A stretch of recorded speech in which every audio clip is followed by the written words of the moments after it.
ফুলের ভিতরে এই ব্রিজের নিচে হ্যাঁ ঘোড়াটা এখনো আছে।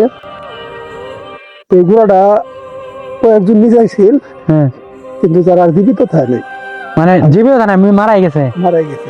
তারপর প্রিয় দর্শক, ভালোবাসি আপনার জন্য আজ আমি শেরপুর আসাম। তো এই মুহূর্তে আমাকে দেখতে পাচ্ছেন সেই শেরপুর জেলায় শ্রীপতি এবং ঝিনাইগাতির দুই উপজেলার মাঝখানে যে আমাদের একটা রয়েছে সেই শৈলবন, যে বনকে আসলে মানুষ অন্যরকম ভাবে বলে যে শৈলবনে নাকি অনেক কিছু ঘটনা ঘটে থাকছে আগে একটা সময়, যে মানুষ রাতের বেলা কিন্তু চলাচল করার জন্য কিন্তু অনেক রিক্সের ব্যাপার স্যাপার হয়েছিল, অনেক ডাকাতি হইতো। তো সেই শৈলবনে কিন্তু আসলে যারা অটো চালায় বা বাইক, যারা প্রাইভেট কারে অনেক যাতায়াত করে এই বন দিয়ে কিন্তু অনেক রিক্সের ব্যাপার স্যাপার হয়। তো আজকের এই বনে আমি আসছি একটা ব্লগ করতে বা কন্টেন্ট তৈরি করতে। তো যারা আমাদের প্রতিনিয়ত ভিডিওগুলো দেখেন আপনারা আমাদের সঙ্গে থাকবেন, সেই সঙ্গে প্রকৃতি এবং সৌন্দর্য সম্পর্কে কিন্তু ব্লগগুলো আমরা দিয়ে থাকি আপনাদের। তো যারা প্রতিনিয়ত আমাদের ভিডিওগুলো দেখেন অবশ্যই সাবস্ক্রাইব এবং ফলো করে সঙ্গে থাকবেন। সেই সঙ্গে ইতিহাস ঐতিহ্য আপনাদের সঙ্গে সেটা শেয়ার করলাম। যারা আসলে প্রতিনিয়ত কন্টেন্টগুলো দেখেন, এই প্রকৃতিটা এক কথায় অসাধারণ লাগে, যা বলার মতো। আর বিশেষ করে যারা আমাদের এই দিকের ব্লগগুলো দেখেন, শেরপুর জেলা এমনকি বিভিন্ন প্রকৃতির সৌন্দর্য, গজনি অবকাশ সবকিছু মিলে কিন্তু আমি ব্লগগুলো আপনাদের সঙ্গে শেয়ার করি। আর সবচেয়ে বড় কথা হচ্ছে, আপনারা যারা প্রতিনিয়ত কন্টেন্ট গুলো দেখেন কিন্তু আপনারা কিন্তু কোনো সাবস্ক্রাইবকে ফলো করেন না, কিন্তু ফলো করলে সবার আগে ভিডিওগুলো আপনারা পাবেন আর প্রকৃতির সৌন্দর্যগুলো কিন্তু আপনারা উপভোগ করতে পারবেন। তো সেই শৈলবনের আসলে এক মাঝ পর্যায়ে যে ব্রিজটা আপনারা দেখতে পাচ্ছেন, সেই ব্রিজটাও কিন্তু আসলে একটা আতঙ্কের একটা জায়গা ছিল একটা সময়। এখন কিন্তু সেই আতঙ্কটা এখন নেই, কারণ সচরাচর খুব বেশি গাড়ি চলাচল করে, সে কারণে কিন্তু আসলে মানুষ এখন ভয়ে খুব কম থাকে। তো এই পাশে কিন্তু একটা অনেক বড় একটা মানে মানে প্রজেক্ট রয়েছে, সেখানে হচ্ছে খামারি, এমনকি বিভিন্ন ধরনের খামারি করা হয় আর কি, সেটাই। আর এই দিক থেকে আমি অবশ্যই আপনার সঙ্গে তুলে ধরবো, আপাতত এইটুকুই আপনার সঙ্গে শেয়ার করলাম। তো নেক্সট অবশ্যই অন্য জায়গায় অবশ্যই আপনারা দেখতে পারবেন। আপনারা দেখতে পাচ্ছেন সেই শৈলবনের আসলে ব্রিজ পারে কিন্তু এটা বলা চলে। তো এখানে কিন্তু মাছ অবশ্যই ধরা হচ্ছে, আপনারা দেখতে পাচ্ছেন।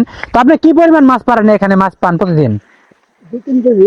2-3 কেজি প্রতিদিন? এগুলো বিক্রি করেন না নিজে খান? বিক্রি করে দিলে ভাই। তো আসলে প্রতিদিনই কি মাছ পান 2-3 কেজি? না, 2 দিন পর পর নাই। ও, তো ভিউয়ার্স আপনার সঙ্গে সেটা একটু শেয়ার করলাম, কারণ এখানে মাছও ধরা হয় আপনারা যারা দেখতে পাচ্ছেন।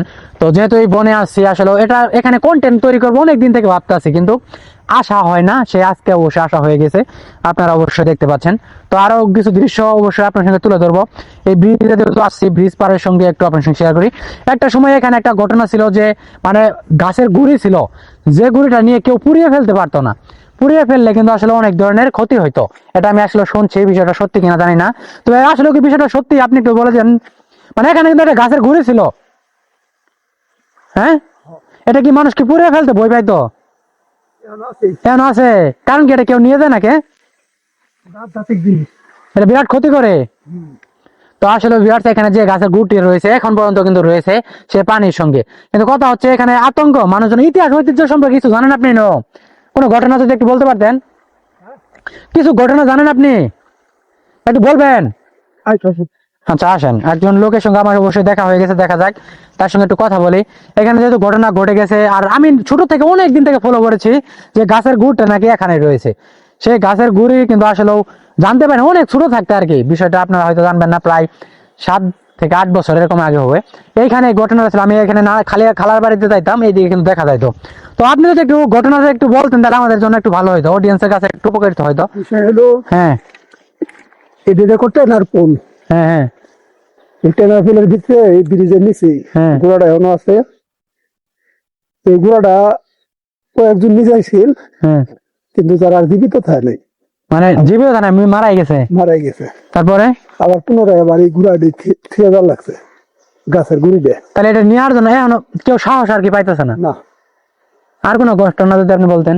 2-3 দিন মরার পরে পরে আর ওটা আর কেউ স্পর্শ করে না এখন পর্যন্ত। মূলত এটা কি কি ধরনের এই গাছের গুড়িটা কি এখানে ছিল? গাছের গুড়ি দিয়ে এরকম গুড়ি পচেও না, কিছুই হয় না। এটা এটা যেরকম আছে এরকমই থাকতেছে। এটা আমার মনে হয় এক আধ্যাত্মিক গাছ। এটা তো এটা বিশাল কিছু তাহলে। বিশাল কিছু মানে আর কিছু ঘটনার সঙ্গে আপনার কোনো জড়িত বা কোনো কিছু যদি মনে পড়ে একটু বলতেন এই জায়গাটা আসলে সম্পর্কে। এই জায়গাটা আসলে এই যে বর্তমানে খাবার হওয়া ঠিক আছে, হ্যাঁ, সেফটি হয়েছে। আগে তো জিবে শিবে গাড়ি ঘোড়া হবে, ডাকাতি হইতো। ডাকাতি প্রচুর পরিমাণে ডাকাতি হইতো। তো আসলে ভিউয়ার্স আপনার সঙ্গে যতটুকু শেয়ার করলাম, আপনারা দেখতে পাচ্ছেন সেই গাছের গুড়িটা কিন্তু এখন পর্যন্ত রয়েছে, কিন্তু পচে যাচ্ছে না। কারণ পচে যাচ্ছে না, এটা কিন্তু আসলে অন্যরকম একটা জায়গা। হ্যাঁ, এই যে মাঝখানে রয়েছে, কিন্তু ওকে এখন পানির নিচে বা কচুরি পানার নিচে, কিন্তু আপনার সঙ্গে সেটা শেয়ার করতে পারলাম। তবে ঘটনাটা অনেক আগে থেকে আমি জানি। আপনারা যদি আসলে এই এলাকায় থাকেন অবশ্যই কমেন্ট করে জানাবেন। ভিউয়ার্স, এই মুহূর্তে আমাকে দেখতে পাচ্ছেন সেই শৈলবনে একটা ব্রিজ, আর এই ব্রিজ থেকে আমি একটু চলে যাবো, তো ব্যাকগ্রাউন্ডটা আপনার সঙ্গে অবশ্যই শেয়ার করছি ব্লগে। তো আমরা এখন নিচে যাচ্ছি, নিচে থেকে অবশ্যই আপনাদের তুলে ধরবো। তো যারা প্রতিনিয়ত আমাদের ব্লগগুলো দেখেন, কন্টেন্ট গুলো দেখেন, তারা অবশ্যই ফিল করতে পারবেন। আর এই নিচের দিকে অবশ্যই যাবো কিছু প্রকৃতির সৌন্দর্যগুলো আপনার সঙ্গে তুলে ধরার জন্য। তো বিশেষ করে আসলে এই শৈলবনে কিন্তু অনেক কন্টেন্ট ক্রিয়েটর বলেন, অনেকেই বলেন তারা কিন্তু আসলে ভিডিও তৈরি করে না, কিন্তু আমরা কিন্তু আসলে একটা ব্লগ করতাম, কারণ যেহেতু এখানে কন্টেন্ট করতেছি, এটা ফার্স্ট টাইম এখানে নামার পর কিন্তু একটা ভিডিও না করলে হয় না। এই বন কিন্তু অনেক বড় একটা বন, ড্রোন ক্যামেরা হলে আরো বেশি ভালো হইতো। ড্রোন ক্যামেরা সব তুলে ধরা যাবে না, কিন্তু দেখতে পাচ্ছেন মানে এই জায়গার প্রকৃতি এবং কি সৌন্দর্যটা এক কথায় অসাধারণ। যারা আসলে এই জায়গায় আসেন, ঘুরেন, বুঝতে পারবেন। আর যার এলাকার কাছাকাছি তারা তো অবশ্যই কমেন্ট করে জানাবেন। সেই সঙ্গে আজকের এই ব্লগটা যে যেখান থেকে দেখতেছেন, সাবস্ক্রাইব এবং কি ফলো করে সঙ্গে থাকবেন। এই ব্যাকগ্রাউন্ডটা এক কথায় ভালো লাগার একটা দৃশ্য রয়েছে, আর আমি আপনাদের সঙ্গে সেটাই শেয়ার করলাম। আর যতটুকুই যাবো অবশ্যই আপনার সঙ্গে তুলে ধরবো। তো আমাদের সঙ্গে যারা রয়েছেন অবশ্যই দেখতে পারবেন অনেক কিছু। তো যাই হোক, কাট মুহূর্তে আমাকে দেখতে পাচ্ছেন সেই শৈলবন থেকে কিন্তু আমি অবশ্যই হেঁটে হেঁটে যাচ্ছি সামনের দিকে। কিন্তু দূরে থেকে বোঝা যাচ্ছে এগুলো কাদা, কিন্তু এটার উপর দিয়ে যাওয়া যাওয়া লাগছে, কারণ কন্টেন্ট করতে হলে কিন্তু অনেক পরিশ্রমকে কষ্ট করতে হয়। যারা প্রতিনিয়ত কন্টেন্ট করেন বিষয়টা বুঝতে পারেন। তবে আমাদের এলাকায় কিন্তু সৌন্দর্য দৃশ্য খুব কম, তারপরে কিন্তু আমরা বিভিন্ন জায়গায় ঘোরাফেরা করি, ব্লগ আকারে আপনার সঙ্গে তুলে ধরি। তো যারা আমাদের প্রতিনিয়ত ব্লগগুলো দেখেন, ভালো থাকবেন, সুস্থ থাকবেন। দেখা হবে নেক্সট নতুন একটা ভিডিওতে। আজকের মতো এখানে বিদায়। আল্লাহ হাফেজ।